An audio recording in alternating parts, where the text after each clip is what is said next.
Hello viewers, నేను మీ Lakshmi. Welcome to lucky Godavari రుచులు. ఎలా ఉన్నారండి? బాగున్నారా? ఈరోజు వీడియో వచ్చేసి పప్పు మెంతికూర అండి. మెంతికూరలో ఎన్నో పోషకాలు ఉన్నాయి కదండి. అలాగే చాలామంది చేసుకుంటూ ఉంటారు పప్పు మెంతికూర. కానీ నేను చేసే ప్రాసెస్లో ఒక్కసారి ట్రై చేసి చూడండి.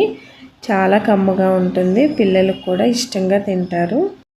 రైస్లోకైనా చపాతీలోకైనా దేనిలోకైనా చాలా బాగుంటుందండి.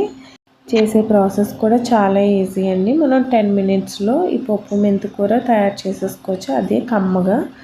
మరి ఎలా తయారు చేసుకోవాలో చూద్దాం రండి. ముందుగా కుక్కర్ తీసుకొని ఒక హాఫ్ కప్ మసూర్ దాల్ అండి, అదే అండి ఎర్ర కందిపప్పు. అలాగే హాఫ్ కప్పు టూర్ దాల్ రెగ్యులర్గా వాడుకునేది. ఒక 3 టైమ్స్ వాష్ చేసుకున్న తర్వాత మనం మెంతికూరని చిన్న చిన్నగా అలా కట్ చేసుకోవాలండి. పుడుక్కున్న తర్వాత అలా కట్ చేసి వేసుకోవడం వల్ల మనకి ఈవెన్గా కుక్ అయిపోతుంది. ఇప్పుడు ఒక టమాటా, ఒక ఆనియన్, అలాగే కొద్దిగా కరివేపాకు, కొద్దిగా కొత్తిమీర, 3 నుంచి 4 పచ్చిమిర్చి, ఇంకా స్పైసీ కావాలనుకుంటే వేసుకోవచ్చు.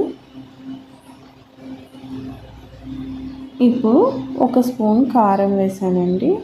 అలాగే రుచికి సరిపడినంత సాల్ట్, అలాగే చిటికెడు పసుపు, చిన్న నిమ్మకాయ సైజ్ అంతా చింతపండు అండి. ఒకసారి వాష్ చేసుకొని వేసేసుకోండి. ఇప్పుడు మనకి సరిపడినంత వాటర్ వేసుకోవాలి అండి. నేను 1 గ్లాస్ వాటర్ వేసుకున్నానండి. వేసుకొని మూత పెట్టేసుకొని ఒక 3 విజిల్స్ వచ్చే వరకు కుక్ చేసుకోండి. 3 విజిల్స్ అయిన తర్వాత మనం ఓపెన్ చేసుకొని పప్పు రుద్దుతో ఒకసారి మొత్తం కలుపుకోండి. అన్నీ ఈవెన్గా కలిసి మనకి టేస్ట్ ఇంకా బాగా పెరుగుతుంది. బాగా ప్రెషర్ పెట్టొద్దండి, స్లోగా ప్రెస్ చేయండి. పప్పు బాగా మెత్తగా ఉడికిపోయినా టేస్ట్ అంత బాగోదండి, కొంచెం పలుకుంటేనే బాగుంటుంది. అందుకని మనకి 3 విజిల్స్ అయితే సరిపోతుంది. ఇప్పుడు అలా బాగా మెతుక్కున్న తర్వాత మనం తాలింపు వేసుకోవాలండి. తాలింపు సరిపడినంత ఆయిల్ తీసుకొని అందులో ఒక 2 ఎండుమిర్చి, అలాగే కొద్దిగా జీలకర్ర, ఒక 4-5 వెల్లుల్లి రెబ్బలు లాస్టే వేసుకోవాలండి. ముందుగా వేసేస్తే ఆ వేడికి వాటిలో ఉన్న పోషకాలన్నీ పోతాయి.